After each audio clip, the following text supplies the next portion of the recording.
The 70th week could not have occurred because the Bible says in Daniel 12:1 and in Matthew 24, verses 21 and 22, it says that when this period takes place, it says that nothing like this has ever happened before and nothing is going to happen like it again. So we know that it is a unique period in human history of great devastation. Go back to Matthew 24. Listen to the way verse 29 describes it. He says, "But immediately after the tribulation of those days, the sun will be darkened, the moon will not give its light, and the stars will fall from the sky, and the powers of the heavens will be shaken." So the Bible is trying to tell us this is going to be a period of distress like we have never, ever experienced or ever will. Okay, so point number one in Matthew 24, the 70th week is a unique period of hardship in human history. Secondly, here's a second characteristic of the 70th week. Look at verse 4 in chapter 24 of Matthew.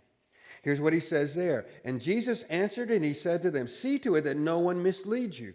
For many will come in my name, saying, I am the Christ, and will mislead many. And you will be hearing of,'" I'll stop at verse 5. "For many will come in my name, saying, I am the Christ, and will mislead many."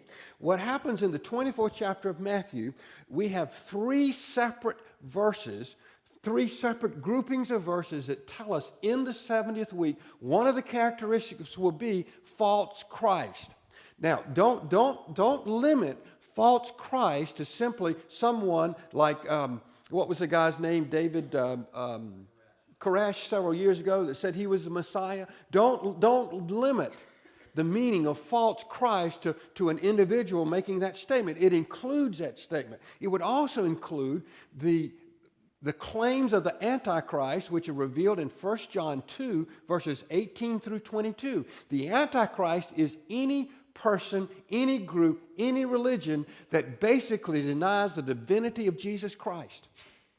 Denies the divinity of Jesus Christ, and so he is anti-Christ, anti-Christos. Okay? The 70th week will include a period of time where there will be multiple religions claiming to be either the only way or that there is no significance in an only way.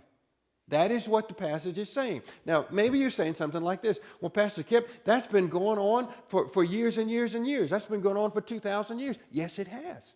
What you find in Matthew 24 is this. You find a near future application beginning with the time of Christ, because the last days begins with the time of Christ. So what happens in Matthew 24, there are multiple fulfillments of each of these characteristics beginning in the time of Christ. But what happens is there is an increasing pattern of fulfillment. It's like, it is as if we have a fulfillment in one period of time, and then we build on that fulfillment. Then we build on that fulfillment. So it's got a near term, near future application, and a far future application.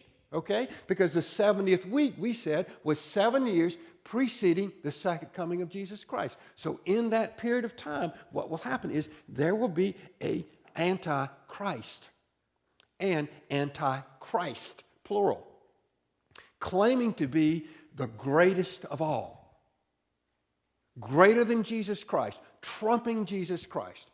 We got that? We together? Okay, that's the second characteristic of the 70th week. The first is it's a unique period of hardship. Second, there will be many false Christs. Thirdly, there will be increasing wickedness. Look at verse 12. Chapter 24, verse 12. "And because lawlessness is increased, most people's love will grow cold." Because lawlessness has increased, most people's love will grow cold. Here's what the text is saying. Lawlessness is wickedness. What he's saying is, as we move to the end of time, there will be a greater amount of wickedness to the point that the consequence is people will not care about other people. It's a sense of someone is being harmed. Have you seen those, heard recently of videos? Let me back up. I don't want you to hear me saying that I think we are in this time right now. As I point out examples to you, I'm not trying to say we are in the 70th week. I'm not trying to do that at all, okay? Because the Bible says we're not going to know the when. I don't know the when. But what the Bible does tell me is that what I'm supposed to be able to do is I'm supposed to see the signs of the times. I see the signs of the times, and I make conclusions from what I see, okay?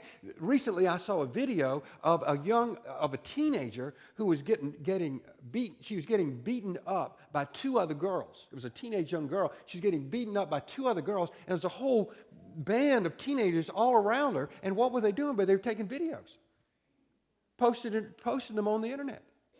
It's like, in other words, that when love grows cold, what the text is saying is that people won't care about other people. They won't care. In 2 Timothy, the 3rd chapter, what one of the characteristics of the last days, it says that people will be unloving.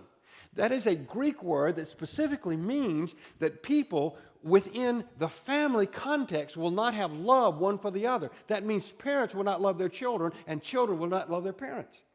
That is what one of the consequences of the 70th week is, that because wickedness is increased, people's love will grow cold. What they will do is they will withhold care in some cases simply because they are afraid of being harmed themselves.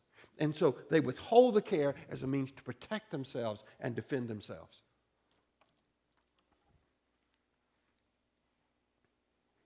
Fourth, there will be an escalation of wars. Look at verse 6 of chapter 24.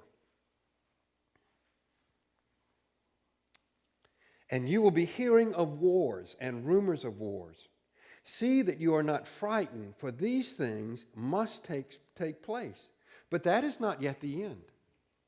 For nations will rise against nation, and kingdoms against kingdom, and in various places there will be famines and earthquakes. But all these things are merely the beginning of birth pangs. Turn to Revelation chapter 6. I want to show you what he's talking about.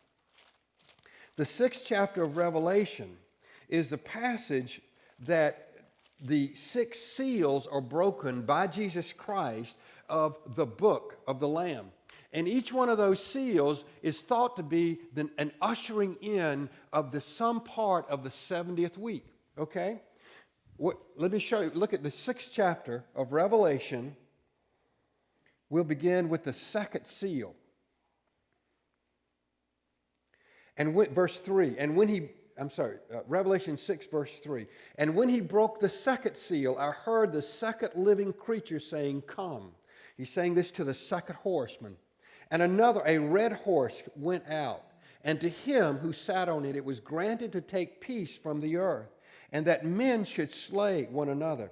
And a great sword was given to him. The prophecy that is being stated is that what will happen as we move towards the end of time is that wars will escalate. Notice it says a great sword is given to the rider of the red horse.